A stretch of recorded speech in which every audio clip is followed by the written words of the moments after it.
Well, welcome to the last vlog of my trip. Checkout is in less than an hour, and I have been to Petra. It was supposed to be a 2-day trip, and as many of you know, the weather impacted this, and it became a 1-day trip. This is available for everyone every day. Most of us wanted to do the 2 days to get the most out of it, and it's pretty massive as a 1-day trip. So it began at 3 a.m.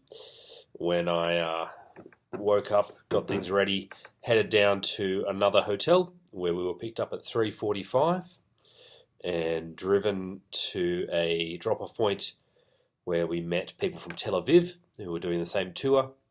We then drove through the Negev desert, saw the sun rising in the desert, which was quite nice, and we arrived at the Jordanian border at about 10-ish, maybe 10:30, and then went through the rigmaroles of the various border crossings, which took a while, maybe nearly an hour. There was one point where it was very clear that we'd crossed over to Jordan. We were sitting in this kind of outdoor patio area and realized there was 3 or 4 guys with just a campfire in the middle of the day, just sitting around a random campfire in the patio. So this aromatic smoke was filling the place where we were all sitting. So that was quite interesting. We eventually received our visas and jumped on another bus and met our guide, and then had maybe a 2-hour-ish trip to Petra with various stops along the way. Beautiful views of those mountains are incredible. Looking through that, it's Jordan, obviously a very desert type country, but these mountains, due to the different ores in them, are just stunning. Very jagged, not particularly kind of homogeneous in appearance. They're all over the place, and colours of browns, blacks, beautiful, absolutely stunning. And after that trip and looking at all these mountains, we eventually made it to Petra at I think around 1 o'clock. So it was a pretty long journey there. We then went for a trip down the canyon that leads down into Petra, with the guide taking us, and just a stunning canyon, just sheer cliffs as you're looking up. At one point, it's about 3 meters across, and probably mostly it's 5 or 6 meters, and beautiful to look at and to walk through. You see there's different carvings throughout. This was a way that traders came, so people had various religious kind of carvings they'd put into the stone. They also had this cool area where there was like a water kind of on the right hand side of one of them that carved into the rock itself, like a little pool that ran all the way down, so you could water your animals and collect water when it rained. So that was pretty cool as well. He led us to this one area towards the end of the canyon, and he told us to look at just the right time behind us, and on the canyon wall you'll see a golden camel. Classic guide trick. So we're all there. We walked a little bit further down on the right hand side, and we're all looking behind, trying to find this camel. Where is it? Where is it?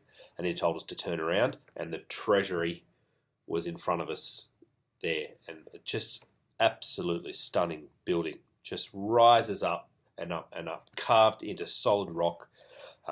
It's a mausoleum for a Nabatean king, and just amazing.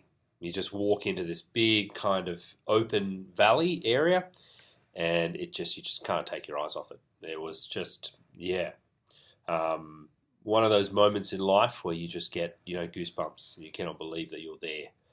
So that was incredible.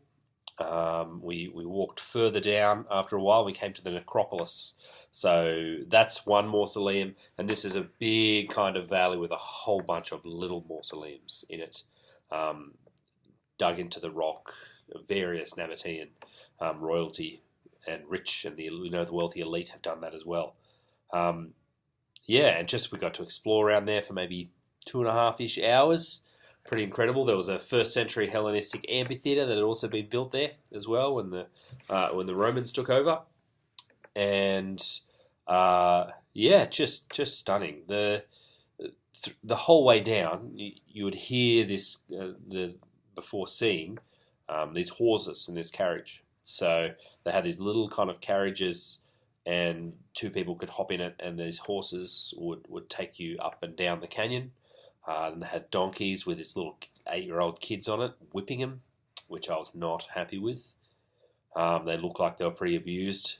And yeah, so it's just a surreal kind of afternoon to believe that you could actually be there and walking around taking photo after photo. And a lot of that I'll jump on and put on my Facebook page later, and you can have a look at it as well as my as videos that I'll put on my YouTube channel. And then at about 4, we headed back up, had some very late lunch, which was okay, and then headed back on the bus, and we got back to the hotel at midnight. So as days go, it was a relatively long one. Pretty glad that it's my last day, not because I haven't enjoyed myself, because I'm looking forward to seeing my family, and most certainly steeling myself for the long trip back as well. So hopefully that all happens fine with no issues, and I'm sure you'll see me with an update or whatever back in Australia. Thanks to those people that have watched these and enjoyed them. And yeah, if you have any questions, obviously, chuck them in the comments and I'll be happy to answer them. Catch ya.